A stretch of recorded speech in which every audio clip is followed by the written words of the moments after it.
Discussion करेंगे RBI lead changes से। तो आप यहाँ बिजनेस लाइन देख सकते हैं और यहाँ पे ये बिजनेस स्टैंडर्ड की न्यूज़ है जिसमें आरबीआई ने रेस किया है सीलिंग। किसके लिए सीलिंग, किसके लिए लिमिट? स्मॉल वैल्यू लोन्स के लिए। किसकी तरफ से? अर्बन कोऑपरेटिव बैंक की तरफ से जो स्मॉल वैल्यू लोन्स दिए जाएंगे उनकी लिमिट बढ़ाई गई है और साथ ही साथ होम लोन की भी लिमिट बढ़ाई गई है जो भी अर्बन कोऑपरेटिव बैंक से स्पॉन्सर होंगे। डिस्कस करेंगे स्मॉल वैल्यू लोन्स के डेफिनेशन के बारे में। तो पहले जो नॉर्म्स थे स्मॉल वैल्यू लोन्स के वो ये थे कि लोन्स कोई भी 25 लाख से कम हो या 0.2% ऑफ टीयर 1 कैपिटल हो तो इसको स्मॉल वैल्यू लोन्स कहा गया था। इसकी अपर लिमिट थी 1 करोड़ पर बोरोवर।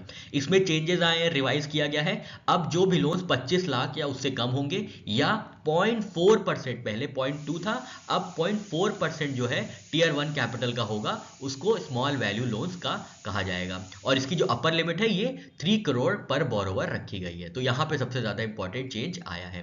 प्राइवेट सेक्टर लैंडिंग की रिक्वायरमेंट की बात करें तो 65% ऑफ लोन जो है वो 2025 तक जाना है प्राइवेट सेक्टर लैंडिंग रिक्वायरमेंट्स में और इसको बढ़ा के 75% कर देना है अर्बन कोऑपरेटिव बैंक्स को बाय मार्च 2026।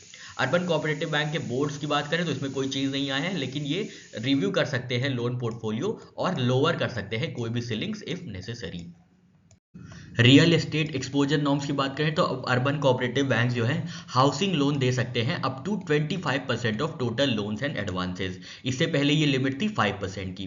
फिर है रियल एस्टेट सेक्टर एक्सपोजर, मतलब excluding housing loans to individuals. तो ये जो है 5% टोटल लोन्स एंड एडवांसेस का एक्सीड नहीं कर सकता है। रियल एस्टेट सेक्टर को 5% टोटल ज्यादा लोन नहीं दिए जा सकते हैं, जबकि हाउसिंग लोन इंडिविजुअल हाउसिंग को up to 25% of total loans and advances दिए जा सकते हैं। नेक्स्ट जो कैटेगरी है वो है aggregate exposure to housing real estate and commercial real estate loans. तो ये कैप किया गया है एट 10% ऑफ टोटल एसेट्स। ठीक है, 10% ऑफ टोटल एसेट्स।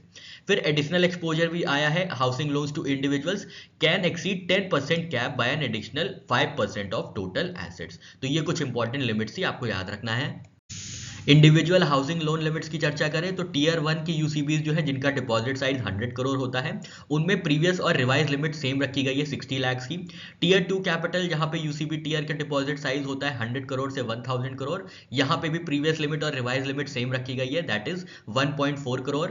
टीयर 3 में जहां पे 1000 करोड़ से 10,000 करोड़ तक का डिपॉजिट साइज होता है वहां पे पहले लिमिट थी 1.4 करोड़ की, अब रिवाइज लिमिट कर दी गई है 2 करोड़ की इंडिविजुअल हाउसिंग लोन लिमिट्स के लिए।